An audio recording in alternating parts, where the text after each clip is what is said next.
yeah, Object you use, or what type of object method. you use, yeah, like how deep, how, so it's that sense of I'm in control. At least if I'm not in control of my life, I'm in control of what I'm doing right now. And like Stefan was saying, a feeling of relief. So right after you do it, you feel like, everything has, fixed itself, or now you feel better, but this is only for a very short amount of time. It's not something that, oh, once you self-harm, you're going to be good for the rest of your life. It's not. That's why we have to learn how to deal with it and engage in other better coping mechanisms. And then again, right after you do it, you may also feel shame or guilt right after doing it, because you're like, wow, I just did this to myself. I know that this is not the best way to go about it. I know that I'm harming myself, but so you feel, generally you're going to feel bad because you are aware of what you're doing, and you are aware that this is not good for you, for your body, for your health, and overall, maybe even for the people that are around you, who you may think you are not doing it, but may be aware of the situation. Especially when like people who used to self-harm relapse, and there are videos about that of like when we look at alcoholism, right, and alcoholics, they'll get like, I think it's like what, the little coin or the chip for like every month or year that goes by, and they're like 2 months sober or whatever. Self-harmers and survivors of self-harm will do the same of like, oh, I haven't harmed myself in 2 years or whatever. But sometimes so much can happen at once that one can harm themselves even though they haven't done it in years, and they'll get that really strong feeling of shame and guilt because they're like, I worked so hard to not do it anymore and to find better and healthy ways of coping, and they went back to the unhealthy way of coping, right? And just like any addiction, right? Just like any drug addiction or alcoholism, self-harm is similar in a sense, psychologically, of every day having to worry about, okay, am I going to self-harm today? I don't want to self-harm today. And it's a constant war in your head. And sometimes self-harming will silence that war.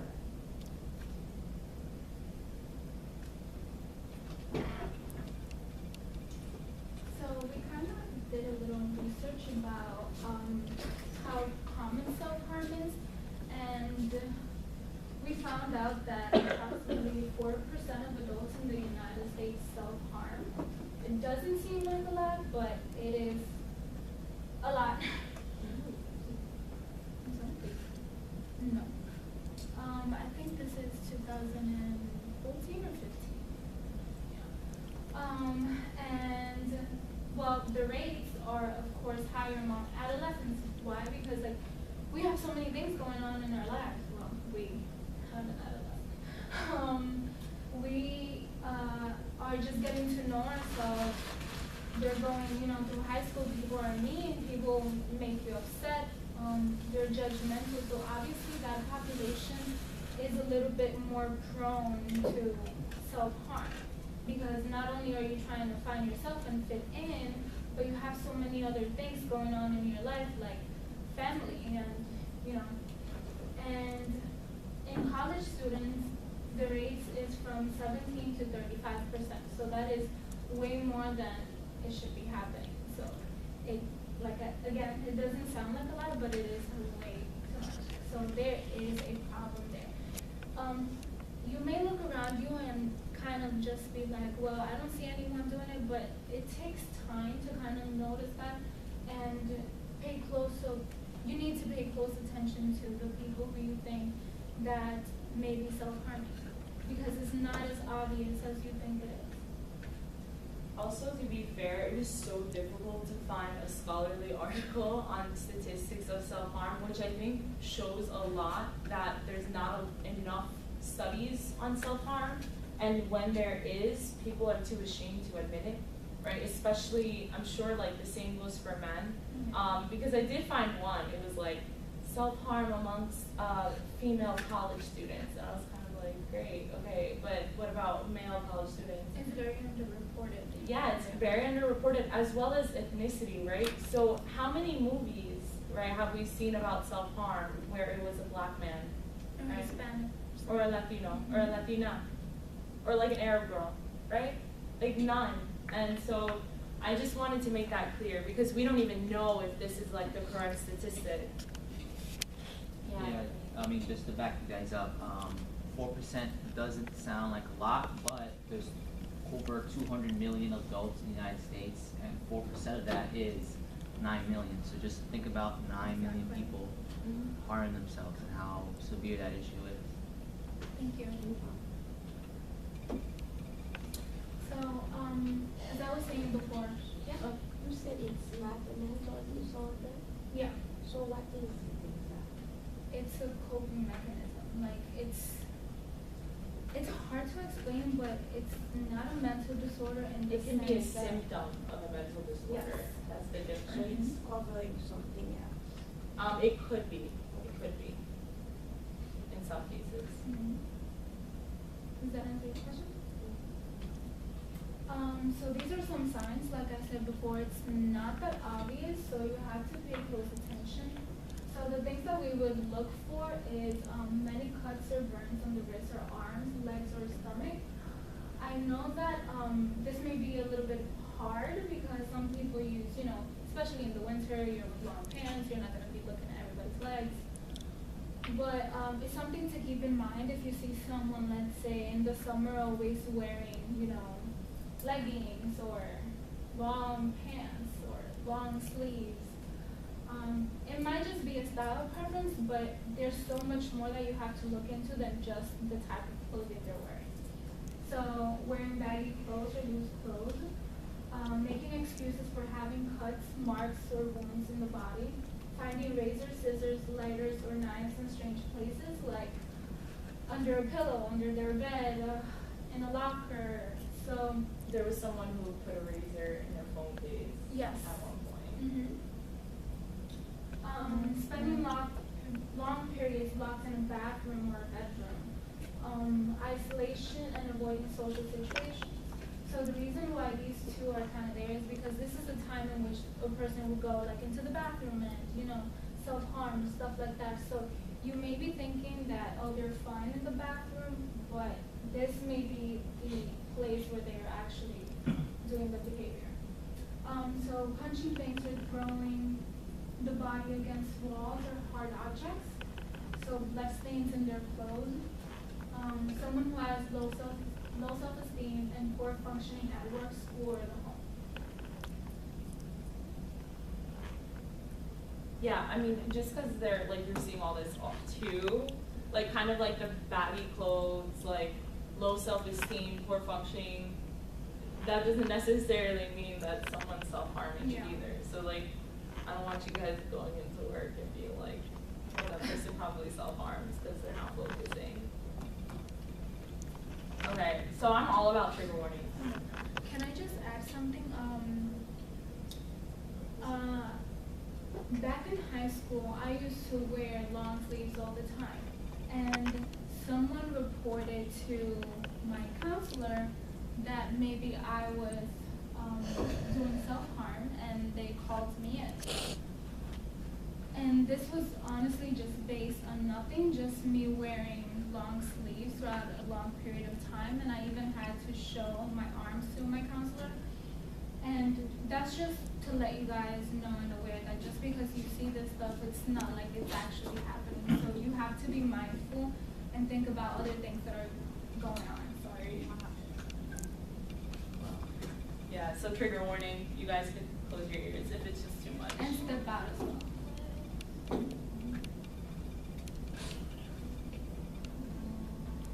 Cause from over here I miss you.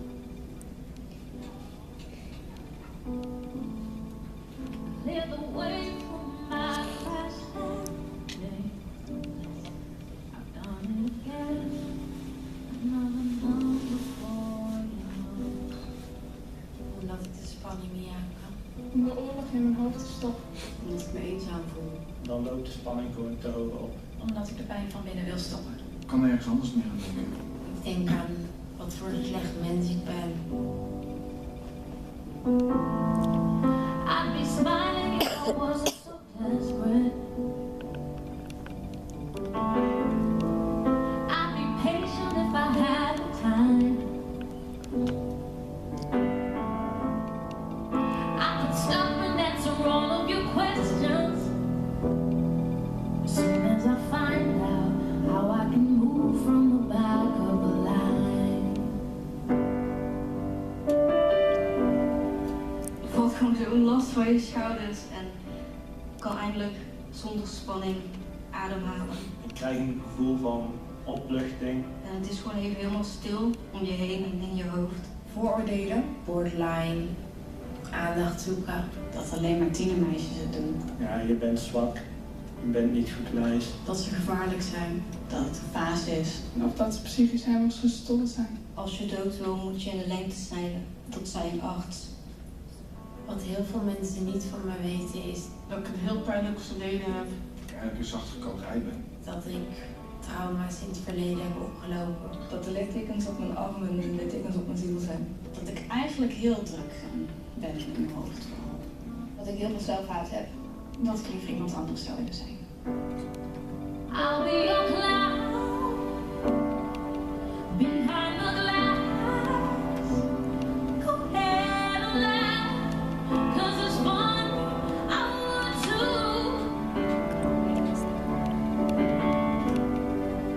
Ik wil later dierenartsassistent worden. Ik wil later psycholoog worden. Ik wil later autonoom kunstenaar worden. Dus alsjeblieft, Stop met staren. Stop met staren. Stop. Stop. stop. Het doet pijn. Maak me verdrietig. Het is vernederend. Ik ben niet ziek. Ik ben gewond. Stop met staren.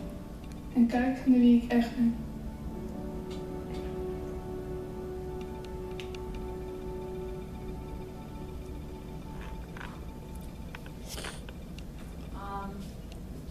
So it was really difficult to find self-harm informative videos on things other than cutting, which again, I think also says a lot. But now we're gonna see if you guys have been paying attention. And if you get a question right, it's true or false. You get a improvement point. So, let's play. People who self-injure, okay, I saw Camilla's hand going up, sorry guys. False. People who self-injure are attention seeking. False, very false. Okay, why? You said it was true or false. Okay, and explanation. Okay, fine. You're getting a foot. Okay, fine. False because it's not something you do for attention. It's something you do for. It sounds weird, but for yourself. To either feel something or escape for a while, but it's somebody who self-harm isn't like intentionally looking for attention. They cover up. It's because they don't necessarily want people to know what they're going through, but it's something they do for themselves. Yeah, Lynn. People who self-injure use it as a way of releasing pressure and feelings. Oh, okay. True. I know someone, and he is a very good friend of mine, and because he is a male, a lot of people who do know think that it's, because he's soft or whatever the case is, and he doesn't know how to handle the life stressors. But it honestly, I've had conversations with him, and it's not that at all. It's, he doesn't know how to or is not able to deal with those feelings of whatever the situation was, and his only way of dealing with it was, and releasing those feelings and pressure was by doing that thing. So, thank you for sharing. It is easy to stop injuring yourself. False. As this whole presentation, we can talk about how it's so hard to stop that behavior with yourself, and it can just become a vicious cycle of just punishing yourself and blaming yourself for all of these emotions and I kind of want people who are not peer counselors to answer. This one's a trick question, but not really. It's just mostly. It's not an absolute for number 4. People who self-injure are usually feeling suicidal. No peer counselors. I would say, well, does it mean, can I say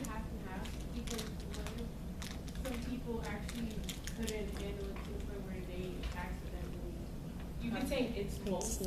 Like most likely, not all the time, but there would be those selected people within that group that actually would just go and look.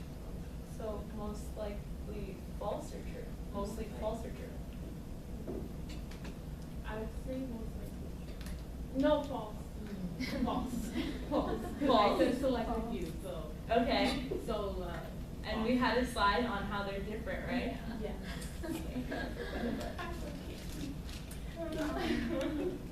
Okay, number 5 is also mostly. Who wants to take that? People who hurt themselves hide it from others. Oh, I'm If nobody answers, I'm gonna have to give another one to Camilla. I don't want to do that. I think, I think they hide themselves, the way that they dress, the way that they try to blend into the background. From my own personal experience, I was shocked when I saw my son's arm, and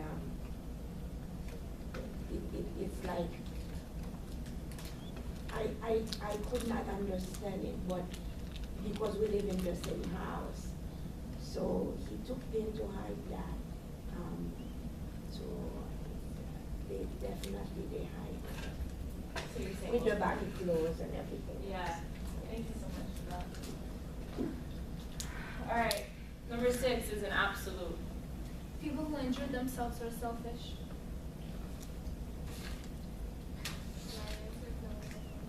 No, because Maxine raised his hand first. Wait, hold on. Come on, this group right here. No? You know the answer. You get like half a chance. It's like not a complicated one. False? Okay. Why? It's also a way to seek attention or something, or something. So, I can say nature hides something. Yeah? Go. I always have my assistant. And who wants to take the last one, which is also a mostly? Oh, come on, that one's easy. Self-injury is a cry for help. I'm just looking at you for like. Okay, Maxine. I would say mostly it's not a cry for help. Okay. Why? Because, like you said earlier, it's not like seeking attention or like, it's just something people are doing to kind of cope. So they may need help, but it's not really a cry for help. Some of them may need help. I was worried she was gonna take it for herself. We're almost done, guys. Bear with us. Promise. So these are just some coping mechanisms, and they're arranged by how you're feeling or how you want to feel. So to become aware of your feelings instead of engaging in the behavior, you can focus on your feelings, because some people just tend to ignore it and then they just go back to self-harming. So focus on your feelings, communicate whatever you feel, and however you feel, you can do it. Identify your self-harm triggers. So not necessarily like to avoid them, because there's some things in life we can't avoid, but just be aware of them. Get in touch with your feelings and seek professional help. So to express pain and intense emotions, you can paint, draw, scribble, start a journal, compose a poem to say what you feel, write down negative feelings, and then rip the paper up. Or listen to music that expresses exactly what you feel. To calm or soothe yourself, you can take a bath or a hot shower, pet or cuddle with a dog or cat. It may sound a little bit weird, but there are some animals that are actually used for therapeutic measures, so this may be helpful. So wrap yourself in a warm blanket, massage your neck, hands and feet, and listen to calming music. Now if you feel disconnected or numb, you can call a friend and tell them about how you're feeling or whatever. You don't have to talk about self-harm. So it's not something that you're pressured to do. You could just talk about anything that will make you feel